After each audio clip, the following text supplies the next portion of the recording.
Sema tazama ni siku aliyoifanya Bwana, nasi tutaishangilia na kuifurahia.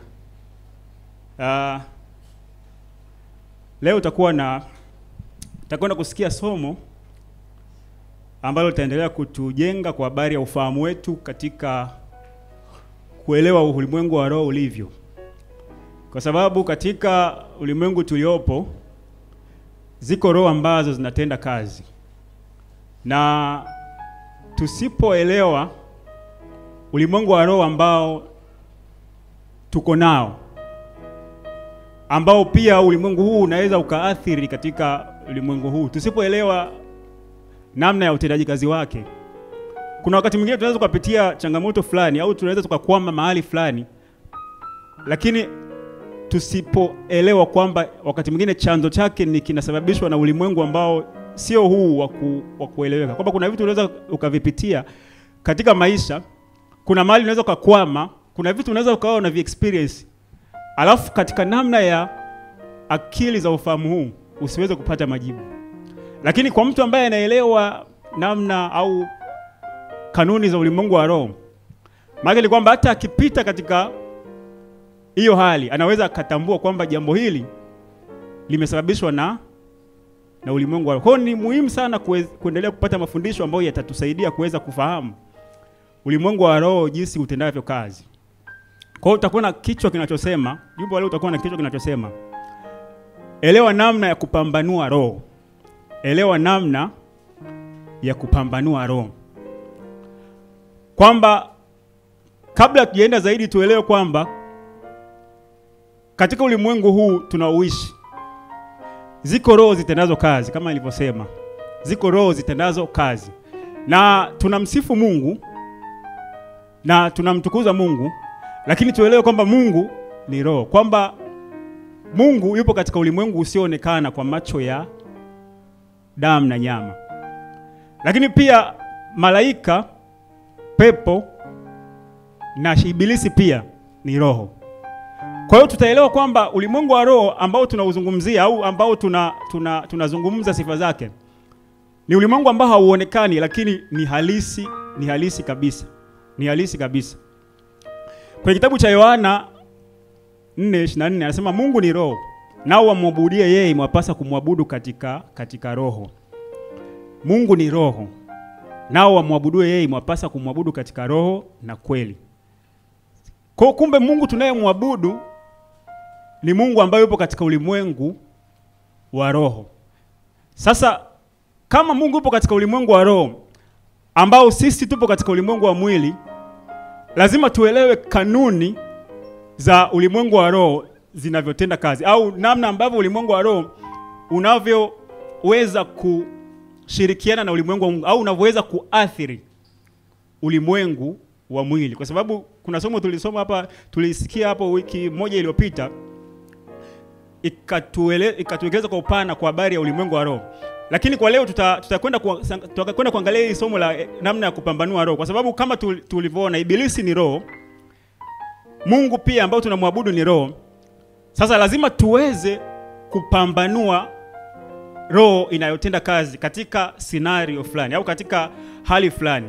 Kwa sababu kama hizi zote ni roho, ina maana kuna namna ya uwezo ambao uwe nao, au kuna namna ya kuweza kupambanua ni roho gani imesababisha jambo hili, au ni roho gani inayo operate au inayotenda kazi katika kitu hiki hapa.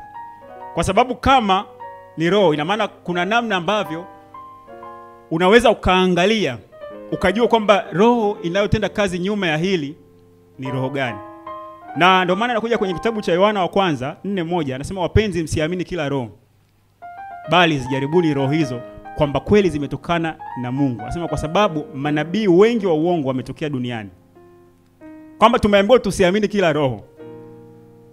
Tumeambiwa tusiamini kila roho. Lakini roho, ushaikutana na roho ukasema unaisikiliza ukaiamini. Maana kwamba tunapozungumzia usiamini kila roho, maana yake ni kwamba roho zinatenda kazi ndani ya mtu. Ina maana tunaposema usiamini kila roho, maana yake ni kwamba kumbe roho inayotenda kazi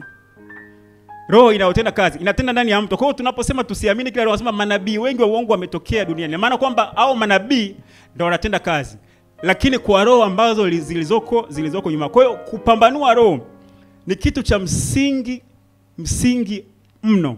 Kupambanua roho ni kitu cha msingi mno. Na aliposema kwamba imewapasa kumwabudu Mungu katika roho na kweli, kwa sababu Mungu ni roho, nao wamwabudu, imewapasa kumwabudu Mungu katika roho na kweli. Maana yake ni kwamba sisi kama wanadamu tuna nafsi, tuna miili, lakini pia tuna roho. Ina maana kinachohusiana na ulimwengu wa roho ni roho zetu. Kwamba mwanadamu ni mwili, anayo nafsi, alafu ndani yake kuna roho. Maana yake ni kwamba mwili unapopata shida ukafariki, inabaki roho. Na siku zote ulimwengu wa roho unahusiana na roho, kwa sababu ndio zinaelewana. Kwamba huu mwili unao roho. Ina maana nikitaka kucommunicate na Mungu, nikitaka kuwasiliana na Mungu, ina maana roho iliyoko ndani yangu ndio inaweka mahusiano na Mungu. Kwa hiyo tunapomwabudu Mungu, asema imewapasa kumwabudu Mungu katika roho. Hii roho inayozungumziwa hapa ni roho zetu. Ina maana roho zetu zinakuwa na ushirika naye. Kwa hiyo point of contact au ile namna ya mahusiano, ile sehemu ambapo ulimwengu wa roho unahusiana na ulimwengu wa mwili ni kupitia roho zetu.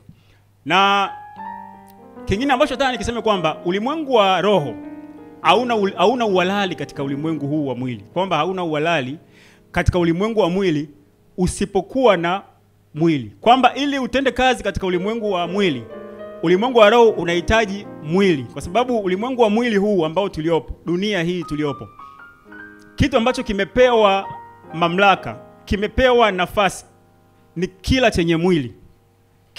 Na mwanadamu amepewa mamlaka katika ulimwengu huu. Kwa hiyo tuelewe kwamba ulimwengu wa roho au roho hazina uhalali wa kutenda chochote katika ulimwengu huu pasipokuwa na mwili. Na ninaposema mwili, tunataona hata pia katika wanyama. Wanyama pia roho zinaweza kukaa katika wanyama. Hii kitu ambacho watu wengi hawakielewi. Lakini tukiangalia hata Yesu pale wakati amewafukuza wale pepo kwa yule mgerasi kwenye kitabu cha Luka 8:32, tunaona hapa basi hapo palikuwa na kundi la nguruwe wengi wakilisha mlimani. Akasema wakamsii awape ruhusa kuingia wale nguruwe. Pepo walikuwa kwa yule mgerasi ambaye alikuwa amechanganyikiwa na alikuwa amekaa kwenye maeneo ya makaburi. Tunaona kwamba Yesu alipofika pale akawatoa wale pepo, alafu wale pepo wakamsii wakawaingie nguruwe. Ina maana wale pepo waliwaingia wale nguruwe, alafu wale nguruwe wakachanganyikiwa, wakaenda wakajitupa katika maji. Kwa hiyo kumbe hata roho zinaweza zikakaa kwa wanyama.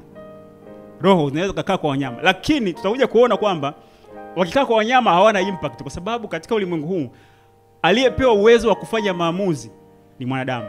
Kwamba mwanadamu anaweza akafanya maamuzi, lakini mnyama hawezi akafanya maamuzi. Kwa hiyo akikaa kwa mnyama inakuwa ni kwenye geographical location, anakaa kwenye eneo lile kwa ajili ya kusubiria pengine kutenda kazi kile ambayo anataka kuifanya, aidha ni kwa mwanadamu. Na niseme hivi, kuna kitu ambacho amkielewi sana, lakini nafikiri tunaonaga makundi ya wanyama wakati mwingine yanajiongozaga yenyewe huko mjini, yanakaa yanaenda yenyewe.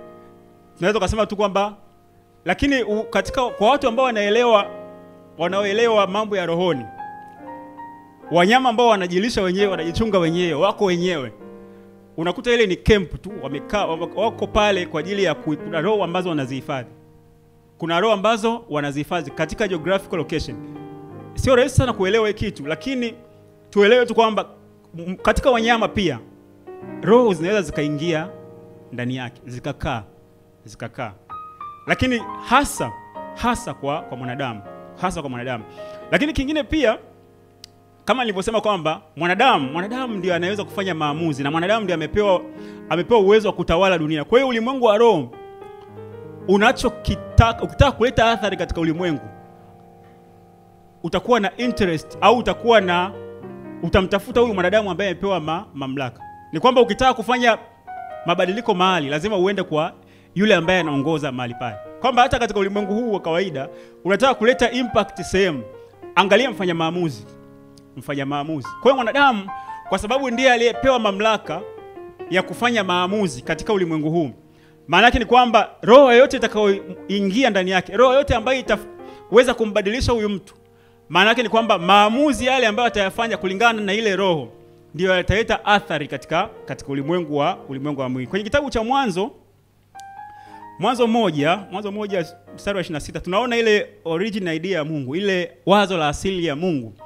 Akasema hivi, Mungu akasema, na tumfanye mtu kwa mfano wetu, anasema kwa sura yetu, anasema wakatawale samaki wa baharini na ndege wa angani, anasema na wanyama, anasema na nchi yote pia, na kila chenye kutambaa kitambaacho juu ya nchi. Kwamba wanadamu wamepewa hii kitu, wakatawale samaki wa baharini, ndege wa angani, wanyama, anasema na nchi yote pia. Ina maana mwanadamu ni mtawala wa kila kitu katika ulimwengu huu, Lakini pia kwenye Zaburi 115:16 mstari wa 16 anasema mbingu ni mbingu za Bwana, anasema bali nchi amewapa wanadamu. Mbingu ni mbingu za Bwana, bali nchi amewapa wanadamu. Kwa hiyo tuelewe kwamba mamlaka katika ulimwengu wa mwili amepewa mwanadamu. Na ndio maana sasa tunakuja kwamba hata Yesu mwenyewe alipotupa amri ya kutoa pepo ni kwa sababu sisi tuna mamlaka. Sisi tuna mamlaka ya kutoa, kwa sababu chochote kinacho operate katika ulimwengu sisi tuna mamlaka nacho. Kwa ndio maana tumepewa amri ya kutoa pepo, kwa sababu pepo au roho hazina uhalali wa kuoperate katika ulimwengu huu. Na tunapozungumzia pepo, sisi ambao ni waamini, maana yake ni kwamba ulimwengu huu hatutakiwi turuhusu ulimwengu wa giza au ulimwengu wa uasi au ulimwengu wa roho wa giza kuoperate, kwa sababu tangu mwanzo Mungu alipomuumba Adam pale Eden, tunaona kwamba japokuwa alikuwa amemuumba, lakini alikuwa ana mahusiano naye. Alikuwa anazungumza, Adam na Hawa na Mungu alikuwa anazungumza, na alikuwa anamtembelea. Na ndio maana sasa tuelewe kwamba ile namna ya Ibilisi kumuasi Mungu tangu mbinguni, kwa sababu kabla ya hapo nasema Ibilisi alikuwa ni malaika wa nuru mbinguni. Na alipomuasi Mungu pamoja na malaika wale ambao waliungana naye, ina maana sasa alikuwa ana nia ya kuharibu ile ni original idea, lile wazo la Mungu. La Mungu. Sasa alikuja ulimwenguni akamtumia nyoka, na nilikwambia kwamba kumbe wanyama wanaweza waka adopt roho. Akaingia kwa nyoka, na pale Edeni mwanadamu alikuwa na uwezo wa communicate na, unajua kuna vitu ambavyo unaweza ukauliza kwamba mbona saizi hawawezi kuzungumza lakini maisha ya pale Edeni, wanyama na Adam, kuna namna fulani Adam alipewa uwezo wa ajabu ambao ni tofauti na sasa. Kwa hiyo alikuwa anaweza communicate na wanyama. Tunaona ile scenario kwamba akamdanganya Hawa, afu ikaenda kwa Adam. Mwanadamu akapoteza ile mamlaka. Kwa nini? Kwa sababu alikuwa amefuata maelekezo katika chanzo kingine. Kwamba Mungu alimuumba mwanadamu, lakini akumuumba mwanadamu aishi vile anavyojisikia. Kwamba alimuumba lakini akampa maelekezo. Alimpa maelekezo ya namna ya kuenenda. Siku ambapo alienda tofauti na yale maelekezo, ndio tunasema huyu mwanadamu akaasi.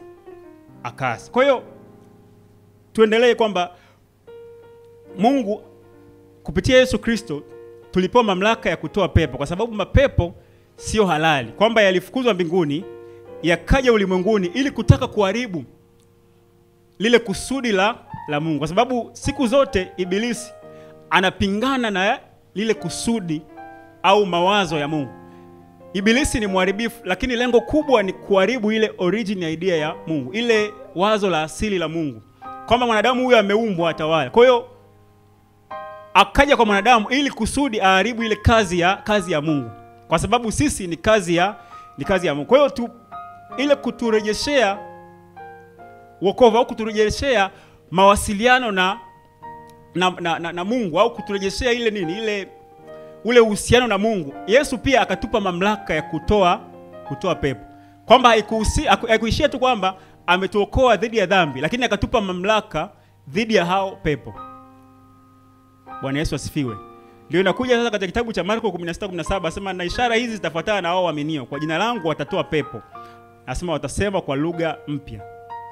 Lakini kabla ya hapo pia, wakati Yesu amewachagua wanafunzi, aliwapa mamlaka, asema akawaweka, Marko 3:14 asema akawaweka watu 12 wapate kuwa pamoja naye, asema na kwamba watume kuhubiri, asema tena wawe na amri ya kutoa pepo.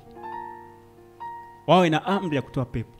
Yaani ulimwengu wa roho jinsi ulivyo ni ulimwengu ambao pia kuna mvutano. Kuna mvutano kwamba Mungu alipomtupa shetani kwa sababu ya ule uasi, maana yake ni kwamba ule mvutano sasa umekuja kwa mwanadamu, kwa kile kitu ambacho alikiwa. Lakini tuelewe kwamba kwa sababu Mungu anatupenda, ametupa mamlaka. Akasema ishara hizi zitafuatana na hao waaminio, asema kwa jina langu watatoa pepo na watasema kwa lugha mpya. Sasa kuna kitu kimoja ambacho nataka nikiseme hapa, ambacho hiki kidogo naona kwamba wakati mwingine sisi kanisa tunachanganya. Mungu ametupa mamlaka ya kutoa pepo. Kwa maana kwamba pepo wachafu hawana mamlaka au hawana nafasi ya kumuingia mtu na kusababisha vitu ulimwenguni. Kwa hiyo tumepewa ile amri ya kuwatoa. Ila kitu cha muhimu tuelewe kwamba tumepewa amri ya kuwatoa. Tumepewa amri ya kuwatoa, sio kuwahukumu. Unajua kuna namna fulani naonaga watu kwenye maombi, utasikia mtu anakuambia ninauharibu ulimwengu wa roho, ninaharibu kuzimu, ninaharibu. Yaani anaingia katika ulimwengu wa roho, anataka kushughulika na kuzimu, kitu ambacho sisi tumeambiwa tu. Hata Yesu mwenyewe alikuwa akiwatoa, kwamba kama kuna mtu tunajua kabisa tutakuja kuona namna ya kupambanua roho ili tujue kwamba hii roho ina operate hapa, au huyu mtu anachokifanya ni kwa roho gani. Sasa kitu ambacho tumepewa amri ni kuyatoa. Yaani sisi limitation yetu sisi ni kuyatoa kwa mtu. Kwamba kama kuna mtu tunajua kabisa hii ni roho inayotenda kazi ndani yake, maana tumepewa amri ya kuyatoa. Yaani tusije tukajishughulisha na vitu ambavyo pengine wakati mwingine kwamba naiharibu kuzimu. Yaani swala la kuiharibu kuzimu haiwezekani. Kwamba uwezo ukasema ninaiharibu kuzimu, ninaiangamiza kuzimu, ninaiteketeza. Wewe nafasi yako inabaki ni kwenye kuwatoa. Lakini Yesu alipaingia kuzimu. Na Yesu alipaingia kuzimu kwa sababu gani? Kwa sababu alikufa. Alivyokufa katika siku 3 zile, asema alishuka hata pande za nchi, akaenda akampokonya funguo za kuzimu. Maana yake ni kwamba katika ulimwengu wa roho Ibilisi amefungiwa kuzimu. Wanaofanya kazi au wanaoperate katika ulimwengu huu ni mapepo, maana yake ni kwamba watenda kazi wake. Ila yeye mwenyewe amefungiwa kuzimu. Ndio maana Yesu anazo funguo za kuzimu. Anasema ana funguo za kuzimu na za mauti. Sasa za mauti nitakuja kuelezea siku nyingine, lakini kuna funguo za kuzimu. Na maana Ibilisi amefungiwa. Na Yesu aliweza kufanya vile kwa sababu ilimlazimu afe. Sasa sisi ametupa amri ya kutoa pepo. Kwa hiyo usije ukasema unaingia katika ulimwengu wa roho kuzimu. Ni kitu ambacho kwenye kanuni hakipo. Bwana Yesu asifiwe. Na katika ile anasema kwenye kitabu cha Ufunuo wa kwanza, Ufunuo 1:17, anasema nami nilipomuona nilianguka miguuni pake kama mtu aliyekufa. Anasema akaweka mkono wake wa kuume juu yangu akisema, usiogope, mimi ni wa kwanza na wa mwisho na aliye hai.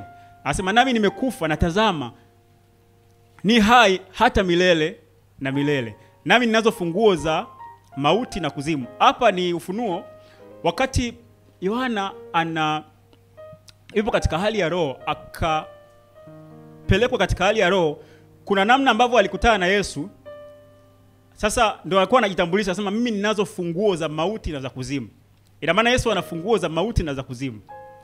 Sasa usije ukasema unaingia katika ulimwengu wa roho, unaingia kuzimu, unaiangamiza kuzimu. Nimelizungumza hili kwa sababu naona maombi ya wapendwa wengi wanaingia katika ulimwengu, wanaingia kuzimu. Tumepewa amri ya kutoa pepo. Bwana Yesu asifiwe. Na funguo za mauti tutakuja kuona siku nyingine, lakini funguo za mauti ni Torati. Bwana Yesu asifiwe. Sasa kuna kitu kinaitwa, kuna watu wanaendaga katika, sema ni vizuri kukizungumza hiki japokuwa hatutakiwi tufundishe masuala ya upande wa pili, lakini kuna watu ambao wasema wapunga pepo. Watu wanapunga pepo. Mtu anaweza kawa tunasema kama amepagana na pepo, alafu kuna mtu anakuja anafanya mambo pale, alafu pengine inaonekana anatulia. Si ndio? Sasa tunaweza kusema kwamba huyu anatoa pepo. Hao watu wapunga mapepo wanaweza wakatoa pepo. Kiuhalisia niseme hivi, wale wanachokifanya wanayatuliza. Na kuyatuliza wanatuliza kwa namna gani? Either kuwapa wanachokihitaji, kuwapa wanachokihitaji, au wakati mwingine wanaweza kukuingizia mapepo mengine ambayo yanapatana na yale ili watulie. Na ndio maana wakati mwingine unapewa masharti ya kuishi, kwamba yale yanatoa masharti ili kwamba yatulie. Kuna namna ambavyo unatakiwa uenende. Lakini katika ufalme wa roho wa Mungu, tunapopewa amri ya kutoa pepo, maana yake ni kwamba tukiwatoa wale, hakuna masharti ambayo yanaambatana kwamba unajua haya unatakiwa usienende hivi. Unajua kuna aina ya vyakula utakiwa ule. Watu ambao wanatulizwa mapepo katika ulimwengu ule mwingine, kwamba mtu amepagawa na pepo, mnampeleka kwa mtu ambaye pengine ni mganga wa kienyeji. Kuna vitu ambavyo mtakiwa masharti. Ili nini? Ili kuyaplease yale yasi. Yesu mwenyewe, unajua Yesu walikuwa wanamshutumu kwamba anatoa pepo kwa pepo. Unajua hii concept ya mapepo haijaanza leo. Yesu mwenyewe katika kitabu cha Luka 11 kuanzia mstari 18, kuna wakati anatoa pepo, kuna watu walikuwa wanasema kwamba huyu anatoa pepo kwa mkuu wa pepo. Alikuwa anatoa pepo kwa mtu, yaani walikuwa wanamshutumu Yesu. Anasema basi, Yesu akawajibu akasema, basi ikiwa shetani naye amefitinika juu ya nafsi yake, sema ufalme wake utasimamaje? Kwa kuwa ninyi mnasema kuwa mimi natoa pepo kwa Beelzebuli. Anasema basi kama mimi natoa pepo kwa Beelzebuli, wana wenu je, hawatatoa kwa nani? Kwa sababu hiyo ndio watakaohukumu. Anasema lakini ikiwa mimi natoa pepo kwa kidole cha Mungu, basi ufalme wa Mungu umekwisha kuajilia. Kwamba ufalme wa shetani, yani shetani hawezi akaufitini ufalme wake mwenyewe. Sema basi ikiwa shetani naye amefitinika juu ya nafsi yake na ufalme wake, asema utasimamaje? Yani shetani hawezi kumtoa shetani, haiwezekani. Yani utoke uende kwa ufalme wa giza utoe pepo, haiwezekani. Kwa hiyo tumepewa amri ya kutoa pepo, kwa sababu pepo hawana uhalali katika maisha ya wanadamu. Na kuna watu wanaenenda katika namna ya ajabu kwa sababu tu kuna roho nyuma yake. Sasa tuangalie njia za kupambanua roho. Tunaenda kwenye kiiza njia za kupambanua roho. Kwa sababu tutajua kabisa, tushaangalia mwanzoni kwamba pepo anaweza akamuingia mtu. Anaweza akamuingia mtu kupitia roho yake. Sasa njia za kupambanua roho. Cha kwanza, ukitaka kujua roho inayo operate au kuna roho nyuma ya huyu mtu, jaribu kusikia mawazo ambayo anayazungumza huyo mtu. Alafu jaribu kupambanua chanzo chake. Kwamba ukitaka kujua roho huyu, kuna roho ina operate ndani yake, sikiliza mawazo anayoyazungumza. Sikiliza mawazo anayoyasema. Alafu yale mawazo ambayo anayazungumza, yaangalie yale mawazo ni mawazo ya Mungu. Yale mawazo ni mawazo, chanzo chake ni Kristo. Utajua kwamba huyu, hiyo kitu anachokisema au jambo hili anayotaka kuliamua, roho itendao kazi au kitu ambacho kina operate nyuma yake sio roho wa Mungu, ni roho aina fulani. Kwa mfano mimi kuna kitu kimoja ambacho sisi waamini tunaweza tukakichukulia kawaida. Kwa mfano sisi tunataka ni waamini, lakini muamini anapokuambia kwamba unajua bana, na hizi watu wameniloga. Watu wameniloga. Au watu wamenichezea. Hivi mtu akikwambia hivyo unapata picha gani? Ni roho gani inayozungumza inayosema maneno hayo? Kwamba bana hapa watu wameniloga. Kwa sababu kwanza lazima uelewe kwanza aliyekupa hiyo idea kwamba umelogwa ni nani. Kwa sababu ukisoma kwenye kitabu cha Petro wa kwanza 1:5 unasema nanyi mnalindwa na nguvu za Mungu kwa njia ya imani. Sema hata mpate wokovu ulio tayari kufunuliwa wakati wa mwisho. Kwamba sisi tunalindwa na nguvu za Mungu kwa njia ya. Kwa ukija kwenye wazo la kwamba kuna mtu ameniloga, manake tayari hapo hilo wazo umepata. Unajua hata Adamu aliposema niko uchi. Unajua Adamu aliulizwa uko wapi? Akasema niko uchi. Akamwambia nani amekwambia wewe uko uchi? Ni nani amekwambia kwamba wewe uko uchi? Maana kwamba kuna loop, kuna nafasi ambayo aliiachilia. Kisoma kwenye kitabu cha Mwanzo 3:9 anasema Bwana Mungu akamuita Adamu akamwambia uko wapi? Akasema nilisikia sauti yako bustanini nikaogopa kwa kuwa mimi niko uchi nikajificha. Akasema ni nani aliyekwambia kuwa uchi? Akasema umekula wewe matunda ya mti niliyokuagiza usiale. Ina maana kuna dalili kwamba kuna mtu akishasema nimelogwa, ina maana tayari kuna mahali ameachilia. Kwa sababu mpaka uamini kwamba watu wamekuloga au tayari watu wamekuchezea, ina maana kuna sehemu, kuna mawazo umeyaruhusu ndani yako. Ina maana kuna roho umeiachia. Kwa kuna dalili, ukishaona hivyo tujue kwamba huyu mtu kuna mahali ameachia. Kuna sehemu ya imani yake ameachia. Mawazo yanao au kuna mawazo mengine wakati mwingine kwenye maombi wapendwa, mwingine kwenye makanisa huko unasikia tuangamize maadui yetu tuangamize maadui yetu katika maombi wafe. Unajua kuna namna fulani maombi ya kuangamiza maadui zetu. Kishaona tu maneno ya namna hiyo, unajua roho inayo operate nyuma yake. Kwa sababu Yesu anasema adui yako akiwa na njaa mlishe. Anasema akiwa na kiu mnyweshe. Kwenye kitabu cha Warumi alizungumza Paulo, Warumi 12:20 anasema lakini adui yako akiwa na njaa mlishe. Anasema akiwa na kiu mnyweshe. Maana ufanyavyo hivyo utampalia makaa ya moto kichwani pake au utamfanya aone haya. Anasema usishindwe na ubaya bali ushindeni ubaya kwa wema. Ina maana kwamba kumbe kuna mawazo kiasikia, unajua haya mawazo hayatokani na roho wa Mungu. Lakini pia hata Yesu mwenyewe aliwahi kuwatekemea wanafunzi wake. Kuna wakati ambapo alikuwa anapita katika Samaria, alafu ikaonekana kwamba kule hawakumkubali. Wanafunzi wake akamwambia kwa nini tusishushe moto kama Elia wakawaangamiza hawa watu. Ni kitabu cha Luka 9:52 anasema akatuma ujumbe kutangulia mbele, anasema ya uso wake, wakaenda wakaingia katika kijiji cha Samaria ili wamtengenezee mahali. Anasema lakini wenyeji hawakumkaribia kwa vile alivyoelekeza uso wake kwenda Yerusalemu. Anasema wanafunzi wake Yakobo na Yohana walipoona hayo wakasema Bwana, wataka tuagize moto ushuke mbinguni uwaangamize kama Elia alivyofanya? Anasema akawageukia akawaonya akasema hamjui ni roho namna gani mlionayo. Anasema kwa maana Bwana wa Adamu hakuja kuangamiza roho za watu bali kuziokoa. Umeona? Akawageukia akawakanya akasema hamjui ni roho wa namna gani mlionayo. Ina maana yale mawazo ya kushusha moto toka mbinguni uwaangamize, hayo mawazo hayatokani na Mungu. Hayatokani na Mungu. Kwa kuna namna fulani ukishaona mawazo ya kuangamiza, mawazo ya kuua, mawazo ya kuangamiza, mawazo ya kuua, unajua kabisa roho itendao kazi nyuma ya hayo sio roho wa Mungu. Sio roho wa Mungu.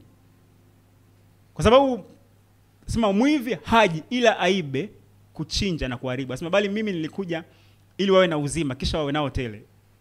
Yohana 10:10. Kwamba mawazo yote yanayokuja kuchinja, kuharibu. Yaani tuelewe kwamba au mawazo ya uwizi. Nasema mwivi haji ila aibe, kuchinja na kuharibu. Unajua kabisa hapo roho inayotenda kazi nyuma ya hayo sio roho wa Mungu. Sio roho wa Mungu. Na kama sio roho wa Mungu maana yake ni nini? Tuna ulimwengu wa roho. Katika ulimwengu wa roho kuna ulimwengu wa roho wa ibilisi, lakini kuna ulimwengu wa roho wa Mungu. Maana yake kuna mbingu na kuzimu. Sasa kama ukipima kabisa, kwa unajua sisi hatutaki tujue namna ambavyo mawazo ya ibilisi, tunatakiwa tujue mawazo ya Mungu. Kama ukipima hii ukaona hili sio wazo la kimungu, maana yake kwamba automatically unalidisqualify kwamba hiki sio wazo Mungu. Na kwa maana yake kwamba ni either ni wazo la wanadamu au ni wazo la ibilisi. Kwa hiyo ni namna mojawapo ya kuweza kupambanua roho. Kama hayo mawazo hayatokani na Mungu, na Mungu, yaani ukishaona mtu anakosa ujasiri kwamba bana hapa wameniloga, wamenichezea. Nani amekwambia? Nani amekwambia kwamba uko uchi? Nani amekwambia kwamba umelogwa? Nani amekwambia kwamba iko unachopitia ni ibilisi? Kwa sababu iko hivi, ibilisi anachokifanya, anaachilia mawazo ndani yako. Unapoamini anapata uhalali. Kwamba ulimwengu wa roho uko hivi, kwamba anasema na wewe. Ukiamini, maana kwamba tayari umeshampa uhalali. Yaani ile kwamba kwa sababu mtu anachokisema tayari ndani yake ameshakiamini. Mtu akisema kwamba nimelogwa, maana tayari ndani yake kuna kitu ashaachilia. Maana tayari ile imani, unajua kitokacho mtu ndicho ujaza moyo wake. Kwamba akisema nimelogwa, maana kabla ya kuzungumza tayari alishaachilia ndani. Bwana Yesu asifiwe. Kwa hiyo iko hivyo kwamba tuelewe kwamba mtu akishasema kwamba nimelogwa, akishasema hivyo, tuelewe kuna namna fulani ameachilia katika, maana kwamba kuna roho inaoperate, kuna roho ishamwaminisha afanye hivyo. Bwana Yesu asifiwe. Na kingine pia ambacho nataka nikielezee,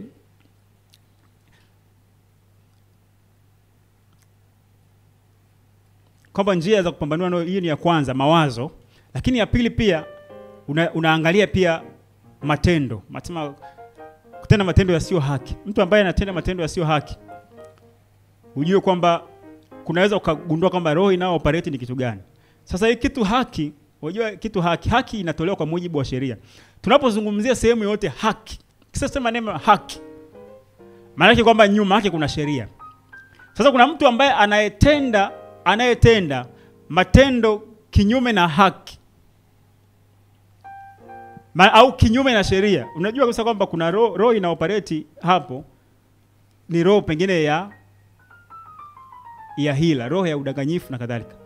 Sasa kwenye hili kusema kitabu cha Yohana wa kwanza 3:10 anasema katika hili watoto wa Mungu ni dhahiri. Anasema na watoto wa ibilisi nao. Mtu yeyote asiyetenda haki hatokani na Mungu, wala yeye asiyempenda ndugu yake. Mtu yeyote asiyetenda haki hatokani na Mungu. Anasema wala yeye asiyempenda ndugu yake. Kutenda haki kutenda haki. Nataka nizungumze kidogo kuhusiana na haki, kwa sababu ukisema haki ni neno pana. Lakini haki unaipata kwa mujibu wa sheria. Kwamba unapoenda mbele za Mungu, unapata haki ya mbele za Mungu kwa sababu ya sheria. Kwa sababu kuna sheria ambayo inakupa hiyo haki. Ukienda katika mataifa yetu yanaongozwa kwa mujibu wa sheria. Ina maana unaposema ninataka haki, lazima hiyo haki izungumzwe katika sheria, kwa sababu sheria ndio inampa mtu haki.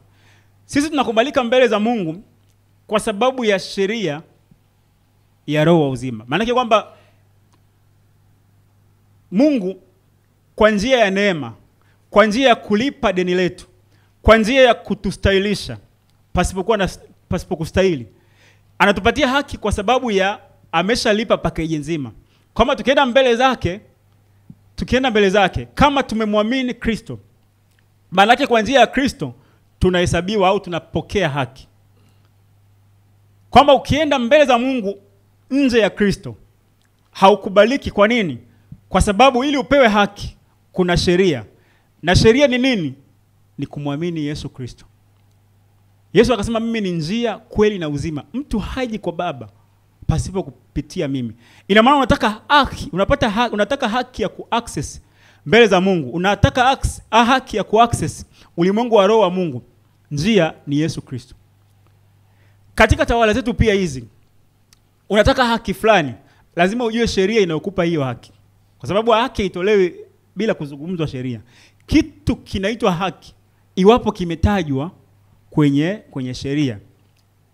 Sasa tunapozungumza kutenda haki, unajua changamoto pia tunaposema haki maana yake kwamba tunapoenda mbele za Mungu, sisi kama kanisa lazima tuende kupitia haki ya Kristo, kwamba tunatembea katika ile sheria ambayo ameweka Mungu, kwamba ombeni lolote kwa jina la Yesu Kristo.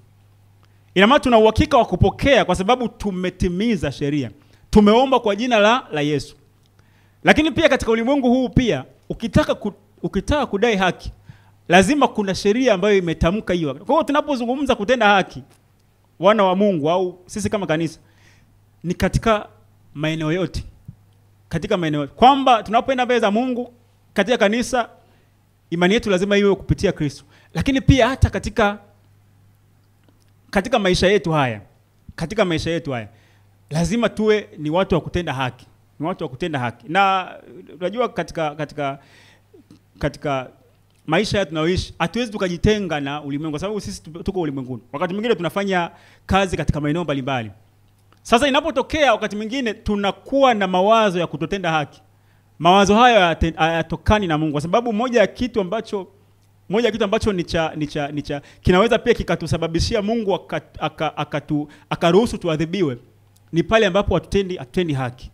Na haki inatolewa kwa mujibu wa sheria. Maana sisi kama katika nafasi zetu tunapotenda wajibu wetu kwa mujibu wa haki au kwa mujibu wa sheria za pale, maana kwamba tunatimiza haki.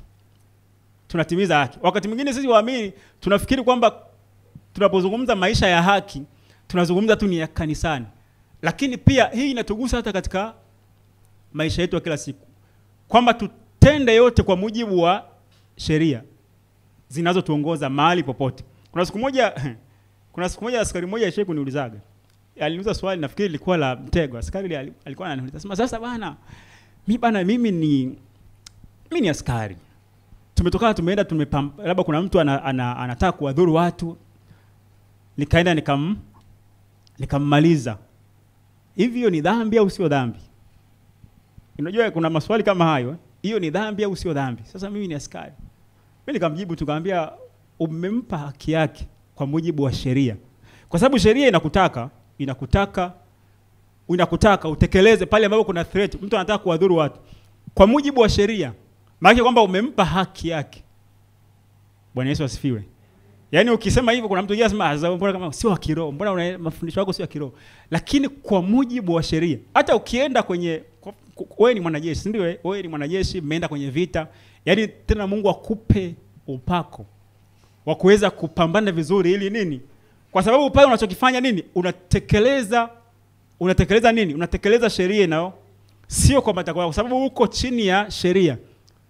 Bwana Yesu asifiwe. Bwana Yesu asifiwe. Ndio jinsi ambavyo ilivyo. Unajua tukitaka kuweka kila mambo kiroho, tunachoangalia je, sheria inasema hivyo? Kwa sababu sheria lazima hiyo kuna watu mmekubaliana kwamba sisi tutaenda kwa utaratibu. Alafu tutaenda kwa utaratibu, kuna mmoja hataki kwenda katika huo utaratibu. Na wewe upo kwenye nafasi ya kufanya maamuzi ya kuweka watu kwenye utaratibu, unamuweka. Bwana Yesu asifiwe. Tena unamuweka kwa upako vizuri kabisa. Kwa sababu ndivyo itupasavyo kutenda haki. Kwa ukiwa kwenye nafasi yoyote ambayo majukumu yako ya kutoa haki kwa mujibu wa sheria ni haya, unatoa haki na hautohesabiwa kabisa kwamba wewe, yani utahesabika wewe umetoa haki. Bwana Yesu asifiwe. Kwa hiyo tunaposema haki, jamani, haki hata makazini, haki. Kuna siku moja wakati Yesu anataka kukamatwa, Petro akatoa upanga. Naomba nisome ile andiko tuone kwenye hiki kipengele. Akatoa upanga kwenye kitabu cha Mathayo 26:52, anasema ndipo Yesu akamwambia Petro, "Rudisha upanga wako mahali pake." Anasema maana wote waushikao upanga wataangamia kwa upanga. Petro alikuwa anataka apambane na wale maskari. Akamwambia ukitoa upanga utaangamia kwa upanga. Maana yake ni kwamba kila eneo kuna haki na haki zinatafsiriwa kwa sheria. Kwa mtu anadai haki lazima aangalie sheria inakupa. Na kama upo kwenye nafasi ambayo unajua kabisa kwamba kutoa haki ni kufanya hivi, unafanya.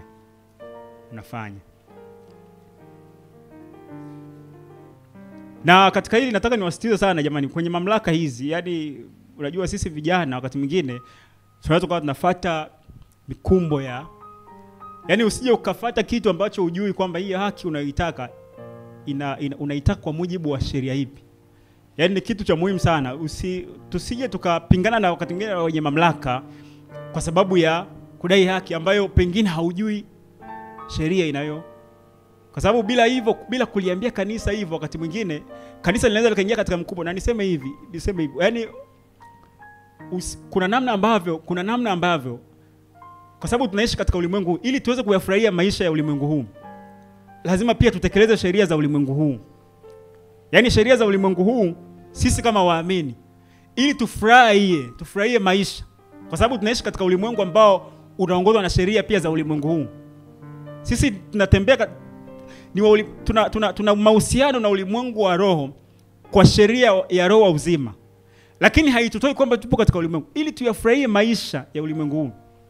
Lazima pia tutembee na sheria za ulimwengu huu. Yaani ukisema wewe ni wa kiroho sana afu usitekeleze sheria za ulimwengu, hauwezi kuyafurahia maisha.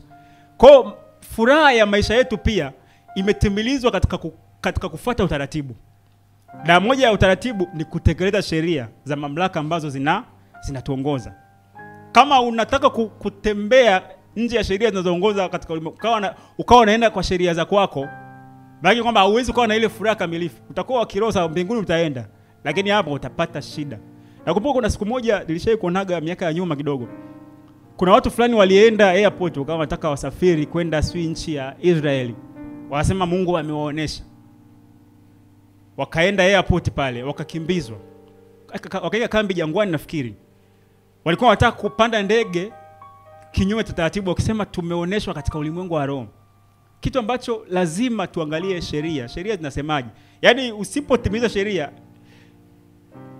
Paulo alituhusia sana kwa habari ya mamlaka. Kwenye kitabu cha Warumi 13 kuanzia mstari wa 2 anasema hivyo amwasie mwenye mamlaka ushindana na agizo la Mungu. Anasema nao washindanao watajipatia hukumu. Anasema kwa maana watawalao hawatishi watu kwa sababu ya matendo mema, bali kwa matendo mabaya. Anasema basi wataka usimwogope mwenye mamlaka. Anasema fanya mema nawe utapata sifa kwake. Anasema kwa kuwa yeye ni mtumishi wa Mungu kwako kwa ajili ya mema. Lakini ufanyapo mabaya ogopa, kwa maana hachukui upanga wake bure. Anasema kwa kuwa ni mtumishi wa Mungu. Anasema mlipizaye kisasi mtenda mabaya kwa ajili ya ghadhabu. Anasema kwa hiyo ni lazima kutii, si kwa sababu ya ghadhabu tu, ila kwa sababu ya dhamiri. Kwa sababu hiyo tena mwalipa kodi. Anasema na kwa kuwa wao ni wahudumu wa Mungu, wakihudumu katika kazi hiyo hiyo. Anasema wapeni wote haki zao. Mtu wa kodi, mtu wa ushuru, astahiliye hofu, astahiliye heshima. Ni muhimu. Jamani, kwenye ile eneo ni muhimu sana. Sasa hebu tuangalie kwa nini ni muhimu kuweza kupambanua roho. Kwa nini ni muhimu kuweza kupambanua roho? Cha kwanza kabisa, kwa ajili ya ulinzi. Kwamba ukishajua roho fulani ndio inazungumza maneno haya, roho fulani ndio inanishauri hivi. Kwa nini nimejua roho fulani ndio inanishauri? Kwa sababu hii roho aya anayosema mawazo yake hayatokani na Mungu. Cha kwanza ni kwa sababu ya ulinzi. Kwa nini kuweza kupambanua ulinzi? Na anaposema msiamini kila roho, sema wapenzi msiamini kila roho, bali zijaribuni roho hizo kwamba kweli zimetokana na Mungu, kwa sababu manabii wengi wa uongo wametokea ulimwengu. Msiamini kila roho. Na unafanyaje kuzijaribu roho? Anaposema zijaribuni roho hizo kama zimetokana na Mungu, maana yake ni nini? Unaweza ukauliza, mtu anaweza akaja na wazo, unamuuliza zaidi. Ukimuuliza mtu utajua kabisa kwamba huyu mtu iko anachokisema kimetokana na, kama unaweza kwambia nimelogo, muulize nani amekwambia? Nani amekwambia? Nasikia tu ndani. Umesikiaje ndani? Au anaweza kukwambia kwamba nimeambiwa na bibi yangu, au nimeambiwa na babu yangu, au nimeambiwa na fulani. Huyo fulani ukimwangalia wala hata sio mcha Mungu. Kwa kujaribu roho. Ni kitu cha muhimu sana, kujaribu roho. Yaani usipokee kila wazo. Ukisikia wazo especially linalozungumzia kwa habari ya ulimwengu wa roho, unalijaribu. Uliza zaidi. Lakini hiyo yote ni kwa sababu gani? Kwa sababu ya kujilinda. Kwa hiyo unapambanua ni muhimu zaidi kuweza kupambanua roho kwa ajili ya kujilinda. Kama tumeona Yakobo na Yohana walikuwa wanamwambia Yesu ashushe moto. Alafu Yesu akamwambia hamjui ni roho gani mlionao ninyi. kumbe hata mtumishi wa Mungu pia anaweza akawa na mawazo, akatoa mawazo ambayo sio ya Mungu, ni mawazo ya ibilisi. Anaweza akatoa mawazo ya kuangamiza. Inawezekana. Tunaona katika mikusanyiko watu wanaomba maombi ya kuwaua watu. Maombi ya kuangamiza watu. Kwa nini msimwombee huyu mtu Mungu akamuokoa? Kwa sababu tumeamrishwa upendo. Amri inayotuongoza ni upendo. Sasa kama unamuangamiza, maana yake kwamba tayari unaonesha kabisa kwamba wewe hauna upendo. Kwa hiyo tunapoyapima mawazo, tunapozijaribu roho, kwa maana ya kwanza kujiuliza, lakini pia kuwauliza hao watu kwamba hiki kitu unachokisema umekipata wapi? Hiki kitu unachokisema umekipata. Kujua chanzo, lakini ni kwa sababu ya ulinzi. Lakini katika hili pia naomba niangalie kitu kimoja. Wakorintho wa kwanza 12:7. Tunaona hapa kuna vitu ambavyo una uwezo ambao Roho Mtakatifu ameuachilia katika kanisa. Kuanzia mstari wa 7 anasema lakini kila mmoja upewa ufunuo wa roho kwa kufaidiana. Anasema mtu mmoja roho apewa neno la hekima. Anasema na mwingine neno la maarifa kama apendavyo yeye yule. Anasema mwingine imani katika roho yeye yule. Anasema mwingine karama za kuponya katika roho yeye yule. Anasema na mwingine matendo ya miujiza. Anasema na mwingine unabii, na mwingine kupambanua roho. Anasema na mwingine aina za lugha, tafsiri na kadhalika, kaendelea. Lakini na mwingine kupambanua roho. Kupambanua roho pia ni kitu ambacho Roho Mtakatifu pia anatusaidia kuweza kupambanua roho. Kwamba kuna namna ambavyo unaweza ukapambanua roho kwa sababu ya roho wa Mungu aliyeko ndani. Unajua wakati mwingine sio lazima mawazo. Mtu mwingine anaweza akaja hapa na roho za ajabu. Kuna vitu anavifanya tu. Unaweza usiweze kunoti kwa haraka, lakini Roho Mtakatifu anaweza akakupa alert ndani, akakupa tahadhari kwamba hiki kinachofanyika hapa ni kitu ambacho ni sio cha Mungu. Kwa ile kuongozwa na roho pia ni kitu cha Mungu. Sema wale wanaongozwa na roho ndio wana wa Mungu. Kwa kuna namna ambavyo Roho Mtakatifu anaweza akakuwezesha kupambanua roho kwamba hiki kitu kinachofanyika hapa. Kwa mfano labda tuseme hivi. Umepita sehemu unaona kuna watu wanafanya vitu ambavyo sio katika namna ya kawaida, wanapasua vitu, wanaikaika vitu. Unaweza kaangalia ukajua roho inaotenda kazi hapa, hii sio roho ya maelekezo haya sio. Kwa sababu niseme hivi, vitu vya rohoni vinavyofanyika wakati mwingine sio vitu ambavyo akili inaweza kuviprocess. Kwamba mtu anaweka nazi sijui anafanya nini. Yaani unaweza hivi ina logic gani? Unajua vitu vya kiroho vinaenda katika namna ambavyo akili haiwezi ikavitafsiri. Kwa hiyo ukishaona kwamba akili yangu haiwezi kutafsiri kitu hichi, kuwa makini. Unakuwa makini kwa sababu kama akili inaweza kuprocess, maana ni kitu cha mwilini. Lakini kama akili yako inashindwa kuprocess kwamba haya yaliyofanyika hapa, mbona akili yangu haiwezi kuprocess? Unaanza sasa kuwaza kuconnect sasa na ulimwengu wa roho kwamba hiki kitu inatakana ni cha rohoni. Kwa msiamini kila roho, msiamini kila roho, bali zijaribuni roho hizo. Lakini pia kingine pia umuhimu wa kuweza kupambanua roho ni ili kuweza kupigana vita vya kiroho. Wakorintho wa pili 10 kuanzia mstari wa 3 anasema maana ingawa tunaenda katika mwili hatufanyi vita kwa jinsi ya mwili. Anasema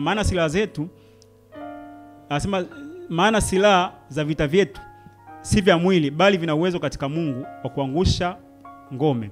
Anasema tukiangusha mawazo na kila kijiinuacho juu ya elimu ya Mungu na tukiteka nyara kila fikra ipate kumtii Kristo. Anasema tena tukiwa tayari kupatiliza maasi yote. Anasema kutii kwenu kutakapotimia. Hiki kitu tukiangusha mawazo na kila kijiinuacho. Vita vya kiroho jamani ni vita vya mawazo.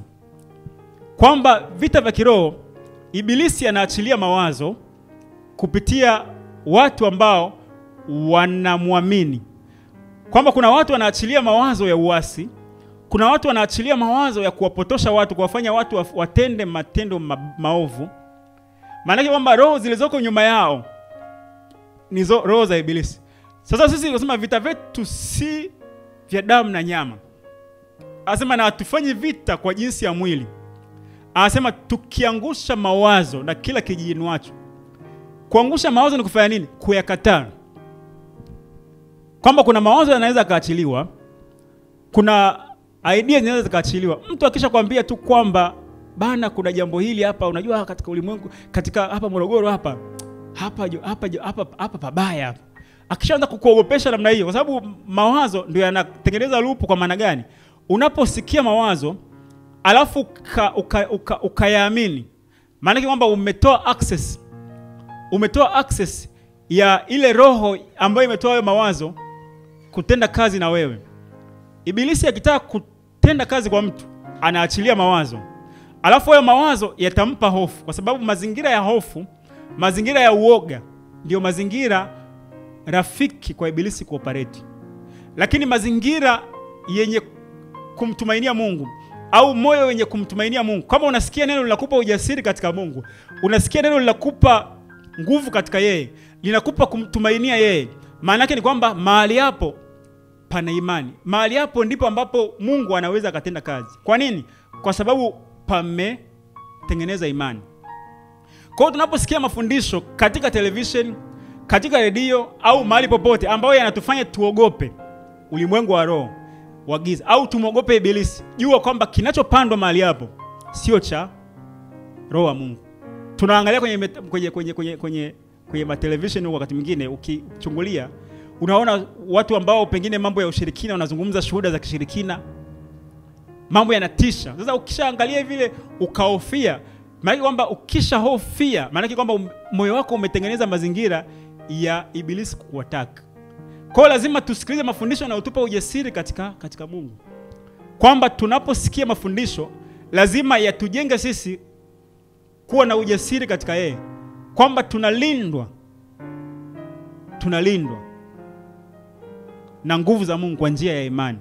Akitokea mtu anakuambia kwamba wewe umemwamini Kristo, alafu kwamba anakuambia kwamba mtu anaweza kuloga, kwamba unajua tulikuwa tumeokoka lakini tukaenda huko tukaloga. Yaani usikia mafundisho namna hiyo au ukishasikia shuhuda za namna hiyo, maana yake kwamba kumbe Kristo atoshi au nguvu za Mungu hazitoshi. Lakini unaposikia maneno yanayokupa ujasiri kwamba najua mimi ninalindwa, lakini yanayokujengea ujasiri ya kujua kwamba akugusaye wewe yagusa mboni ya jicho lake. Maana yake ni kwamba mafundisho hayo ndio mafundisho ya uzima, kwa sababu uzima wa milele ndio huu wa kujua wewe na Yesu Kristo uliyemtuma. Sasa tunamjuaje yeye? Tunajua ahadi zake, tunajua mapenzi yake, tunajua vile ambavyo anatuwazia, vile anavyotuwazia. Na tunapoweza kuyajua mawazo ya ibilisi, tunapoweza kuyatambua kwamba mawazo haya yanatokana na roho fulani, tunatakiwa hapo tunayapinga. Yakobo 4:7 anasema basi mtiini Mungu, mpingeni shetani naye atawakimbia. Mpinge. Tukimwangalia Yesu akati ameenda jangwani kujaribiwa, kuna namna ambavyo anatufundisha namna ya kupigana vita vya kiroho. Vita vya kiroho ni vita vya mawazo. Kwamba unaporuhusu akili zako zisikie mawazo ya ibilisi, mawazo yenye kukutia hofu, mawazo yenye unapomsikiliza shetani, ndio unampa nafasi ya kuweza kukushawishi. Kwa hiyo Yesu mwenyewe alipopelekwa mlimani kujaribiwa, kuna namna ambavyo alikuwa anatuonesha namna ya kupigana katika vita vya kiroho. Akasema imeandikwa usimjaribu Bwana Mungu wako. Imeandikwa msujudie Bwana Mungu wako. Alipewa majaribu mbalimbali, lakini alishinda kwa nini? Kwa mawazo. Kwa sababu nini? Kwa sababu alikuwa anafahamu mawazo ya Mungu. Alikuwa anafahamu neno la Mungu. Bwana Yesu asifiwe. Kwa hiyo ndivyo ambavyo ilivyo. Sisi ni wana wa Mungu. Katika ulimwengu tunaoishi yako mawazo mbalimbali, lakini yale mawazo tunapoyaamini ndio tunatoa access ya roho fulani itende kazi ndani yetu. Mungu atusaidie sana. Tunaposikia mawazo mbalimbali katika ulimwengu huu, tuweze kila wazo tulipime. Tusiwe wepesi wa kuamini kila kitu. Ni kweli ulimwengu wa roho wa giza hupo, na ulimwengu wa roho wa giza unaoperate, lakini kitu ambacho unakifanya cha kwanza kabisa, mawazo. unaachilia mawazo ambayo watu wakiamini unapata access. Mungu pia anaachilia mawazo, watu wakiamini anapata access. Kwa sababu habari njema ya wokovu wa Mungu ni mawazo. Ni habari njema, ni habari. It's all about information. Sasa information zinapoachiliwa, watu wanapoziamini, maana yake kwamba Mungu anapata nafasi. Anapata nafasi. Na kadiri ambavyo unajaza mawazo ya ibilisi ndani ya moyo wako, maana yake kwamba hata namna ambavyo utafanya maamuzi utaamua kulingana na yale mawazo yaliyoko ndani yako. Sasa unapoamua, ndio tunasema kwamba roho inayo-operate ndani yako ni roho fulani, kwa sababu hayo mawazo unayoyafanya au mawazo unayoyatoa au hayo mawazo unayoyaamua ni yanatokana na roho fulani. Kwa hiyo hakuna namna ambavyo mtu anaangamiza, hakuna namna ambavyo mtu anachinja, anaua, anaiba, anaharibu alafu hiyo ni kwa roho wa Mungu. Kwa nini? Kwa sababu kuna mawazo ambayo yanatokana na ibilisi yameingia. Kwa hiyo ulimwengu wa roho ni ulimwengu ambao huonekani, ni ulimwengu ambao kazi yake tu ni kuachilia mawazo ndani ya watu. Na yale mawazo yanapoaminika ndipo ambavyo yanapata access. Kwa hiyo tunaposema tunapambanua roho, ni mawazo. Na huwezi ukapambanua mawazo kama haujui mawazo ya Mungu yako vipi. Kwa hiyo kadri ambavyo unafahamu mawazo ya Mungu yako vipi, ndipo kila wazo unapolisikia unaweza ukalipima kwamba hili wazo yatokana, au utakiwa ujue mawazo tu utakiwa ujue mawazo ya ibilisi yakoje, utakiwa ujue mawazo ya Mungu yakoje. Kwamba ikija wazo ambalo halipo kwenye kile ambacho unakifahamu, unajua kabisa hiki sio cha Mungu.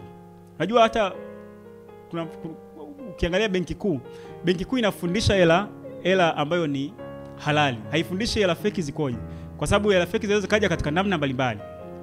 Kwa hiyo unapojua kile cha kwako, kikija ambacho sicho, kikija kigeni, unajua hiki sicho.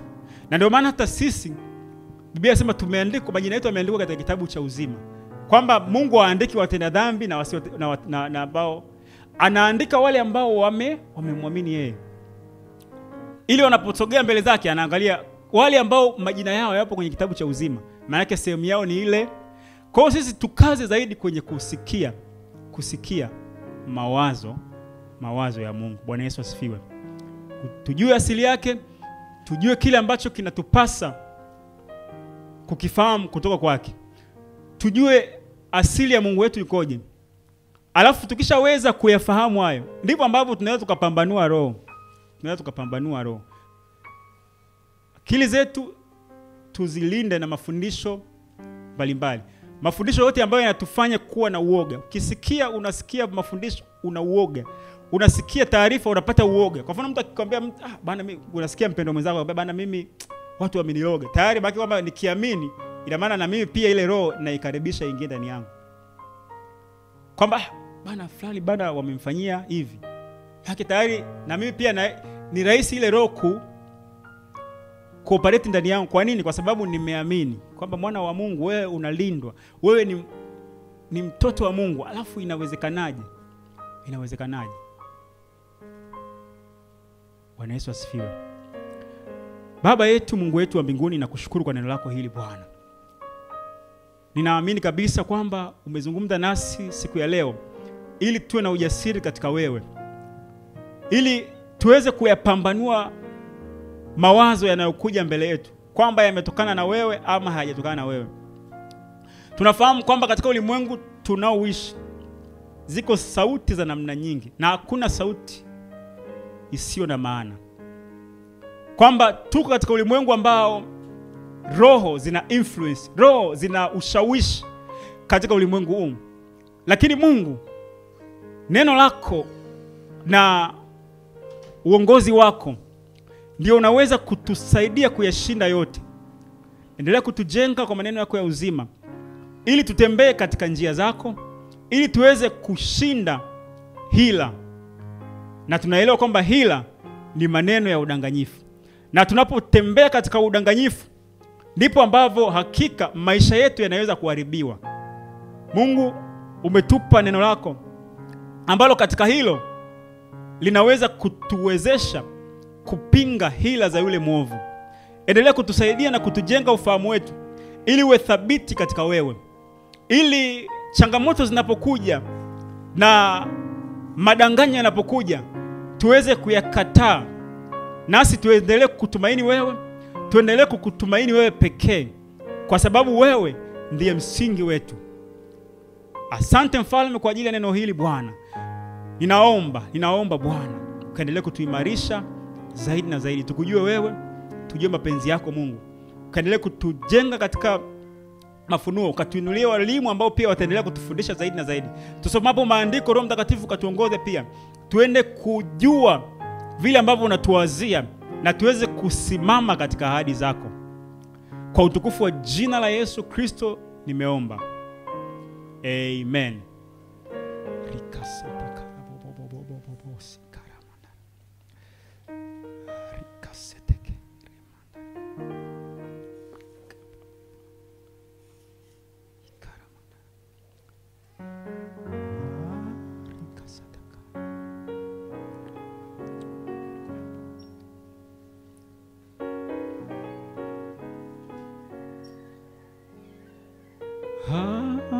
Hallelujah, hallelujah, ninakupenda.